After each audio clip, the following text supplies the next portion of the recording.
The last time I took this photograph was, I don't know, about 6 or 7 years ago, and I shot it on 35mm and I printed it and it was really nice. And I thought today I'm going to come down and shoot this on 6x6 square format, and I'm using the Yashica MAT 124G to take this photograph. And I've got 12 shots in this camera, so I've also brought out with me some filters. So I'm going to try some filters. I'm going to stay here, wait for people to move by, but I'm just going to literally stay on this scene, get back, develop the film and see what I want to take in the darkroom to make a print of. So I'll be looking at different filters and also people walking past as well, see what we get.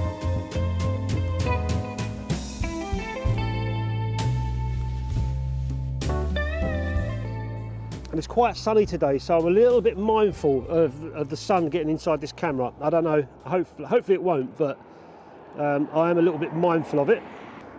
Take the lens caps off, get a composition, get a focus, do some metering and take my shot. If you're wondering, this is a twins lens reflex camera, TLR camera. The two lenses here, this one is the lens that exposes the photograph onto the film, and this one is the viewing lens, which it's got a mirror inside, and I can see through there what this lens is seeing when I press the exposure button. It's this lens that's got the aperture inside, opens and closes and exposes the film. So my aperture, I want to shoot this at f8. That'll give me a little bit more to play with on the shutter speeds. So I've got inside KODAK TMAX 100, and I'm going to pull the film 2 stops. So I'm going to be shooting it at 25. So in effect, I'm going to be overexposing by 2 stops, but then I need to underdevelop later on by 2 stops. That'll pull the film and it'll just take the contrast away a little bit and give me more flatter negative to work with in the darkroom. That's what I'm hoping anyway. I just did my metering on the shadow area where I want detail. That's giving me f8 1/15. So that's going to give me middle grey, so I need to come down a couple of stops from there. That's going to be 1/60th. And I'm all set in to go. Hopefully I'm not getting any lens flare. I'm just going to cover the... just in case there is any lens flare, I'll leave that there. I'm just waiting for these people to walk past and then I'll get the shot in.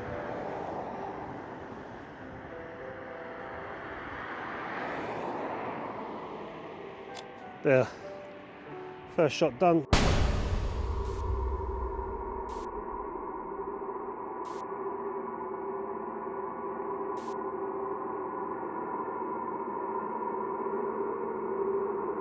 Oh, let's try a filter out. I'm going to go with an orange filter. So I've got these filters here, these coking filters. So I'm going to use these. And I haven't got a holder for this camera, but I'll just hold it over the lens. That'll be fine. I'll start with the orange filter. Place that over the lenses. Done. And we'll try one with a red filter, just see what that does with the sky. Why not? Because I've got enough shots in the camera. I'm not sure if I'm shaking this camera. This is tricky. Done. That's the filters done. I just want to see how they come out. And you might say to yourself, it's a waste of a film taking all different shots of the same bench, but it's not. I'm getting different things every time I hit the shutter. I'm getting 12 different photographs. So this is what I want. And when I get back, I've got my choice of shots for the bench.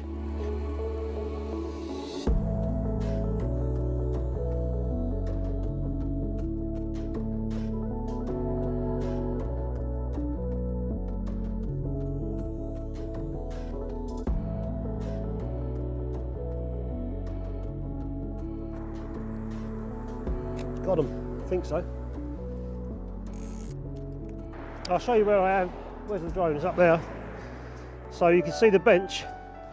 Obviously there's the sea. To the right is the sun, so I've had to be mindful of that over there. You can see I'll just be waiting for people all along this promenade here. Look, some people walking past. But I can't take that shot because I've got to look at this drone as I'm flying it. And this is Sandown, Yaverland on the Isle of Wight. And over there's Dinosaur Isle. Right in the back there is Culver Cliff. And behind the drone is a lake. I've taken shots there before. It's quite nice. And there's a little kids park and a skate park over there. I might come back at some point and get those little boats there on the lake. That might be nice, but not with this camera. It'll have to be another camera. So have you noticed anything different, except that I've got a woolly hat on and it's a little bit foggy outside? Well, it's the next day. So I've come down here again this morning because I've got to keep my eye open. I'm doing exactly the same thing as what I did yesterday, because I woke up and there was an amazing amount of fog, and I thought that scene's going to look great. The only thing is the sun is in front, pretty much in front of me. So we'll have to see how that works. It's kind of, I didn't like yesterday's because I was getting some lens flare coming over, which is kind of, I kind of knew I would do, but just waiting for someone to go past in a mobility chair. Gotcha. Yeah, it's just kind of one of those things. I have got a lens hood for this camera, but I couldn't find it. It's indoors. It should be next to the camera, but it wasn't, so I couldn't find it. But I think you saw me yesterday. Now the camera's locked. What is going on? The camera's got locked. What's going on here? Well, the camera's locked up now. There you go. Sometimes they can just go when they want to go. So yeah, I wasn't too happy with the photographs that I got yesterday. I had lens flare coming through, but I think it was also quite tricky lighting as well, with the sun being as bright as it was, and it was coming down at an angle. And even though I'd measured my brightness range, which was only about 4 stops between the sky and my shadows, it was still quite tricky, and I pulled the film, and they come out okay, but I just wasn't happy with the photograph. So I couldn't miss this opportunity today to come down here in the fog, because it's not often that you see it like this. So that's exactly what I'm doing now. A nice bird that went past.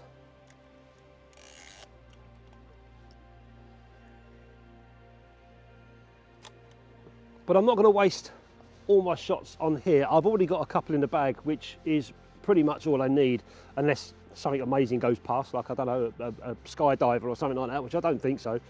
So I'm going to get a few shots over there on the lake. I think it might look quite nice. So I'm going to take a couple more here, and I'm going to get over the lake and do some more shots over there. But yeah, I wasn't disappointed with yesterday's results. It is what it is. You take your photographs, you take your chances, like I was in that bright sun, come back, develop the film, pulling it, and didn't get quite what I wanted. But I knew I could always come back and get the same stuff again. You know, and even if today doesn't work, I can come back again and get another shot. But there's one guy walking past. Just going to get this shot in. Done. Right, okay, I'm going to walk off down to the lake and see what we can get over there. My God, it's cold this morning. Even I've got my gloves on my fingertips, like bloody ice. Oh, can't feel nothing in my fingers. Right, let's get this cable release in. This is quite nice. I said yesterday that I want to come back and get a shot of these boats. And this is perfect, because in the background there's a lot of shrubbery and stuff. It doesn't look that great, but with the fog it kind of disguises it. So I just have to do a quick meter reading, because that sun's coming in and out. So we're at 125th at f11. So the lighting's changed a little bit. I don't know if you guys can see through there. It might be quite difficult for you to see through there, but that's what I'm looking through. But I've got this little tiny magnifier that pops up that helps me focus. I have to keep checking the metering, because I'm now at f11 1/60th. Okay, that's a stop brighter than I was, because that sun keeps going in and out of some cloud up there. So let's take another one. There you go. Wonderful stuff. Let's get real low down. We'll take the camera off the tripod and we'll come right down low on the... Oh, there's a swan. Didn't see that coming towards me. Little bugger. See if I can get him in the shot. Come on, fella. Oh, what do you want? Oh, I didn't bloody... Oh, it's done it again. Why is it not firing?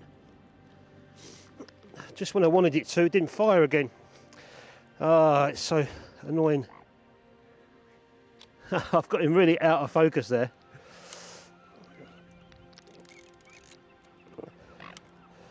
Yeah, I know, bud. Whatever you want. You're a bit too close for me, and I don't want you biting me. Yeah.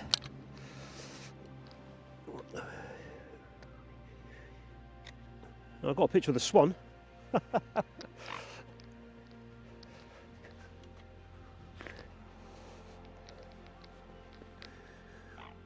Got it. So the swan's out of focus slightly.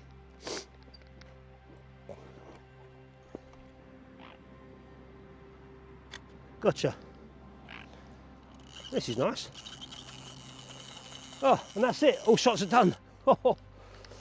yeah, I'll have to check out what's going on with that camera, but for now I've got my photographs in here, and that was a bonus because I didn't think I'd come to the lake, so just not yet anyway. So that was a bonus, coming to the lake with a bit of fog over the water there, and a dead fish, some swans, some pigeons. Let's go back and develop, see what we've got this time. So I must admit I was quite excited about that shoot, pre-fog shoot anyway, and it just dropped a big turn on me. I think I know why. The sun was so intense over that side, and where I was using the Yashica without the hood, even if I did use a hood, the position of the sun was still kind of just, I think it was lacking the contrast the lens needed to get that shot in. And then pulling the film, I think I did the right thing there, but I just wasn't getting the right photographs out of that particular day. And unfortunately, that area at the moment, the sun this time of year is kind of going across the sea like that. So that wall is not going to be lit. So I think I'll have to visit that location again, maybe in a few months when the sun changes position and it can light that wall up at a certain time of the day. So I'll have to be a bit more patient and revisit that location. But the next day when it was foggy, I thought I've got to go down there and try it again, and they came out a little bit better, but still not good enough for me to go into the darkroom with. These are the negatives here that I developed in 510 PYRO, and they come out nice, but the photographs and the lighting just wasn't happening. But I think the swans on the lake, I think they look really nice on the lake. But it's way too cold for me to go in the darkroom. It's freezing at the moment here, so I ain't going in the darkroom and catching a flu. So anyway, guys, I hope you enjoyed the video of me taking this little classic camera down to the beach on that location to get those photographs. Sorry I didn't go in the darkroom and get a print like I thought I would, but you know, sometimes it just doesn't happen. I must say thank you very much to everyone that supports the channel and has followed me for the last year and the last 7 years making these YouTube videos. I really do appreciate your support. I hope you're enjoying the videos still, and thanks very much to the guys that support me on Patreon and our YouTube members and everyone else that does contribute towards the channel in one way or another. I really do appreciate your support, guys. Have a very, very safe New Year's Eve. Have a great 2026, and I'll see you very soon with some more videos. Keep snapping. Catch you next time.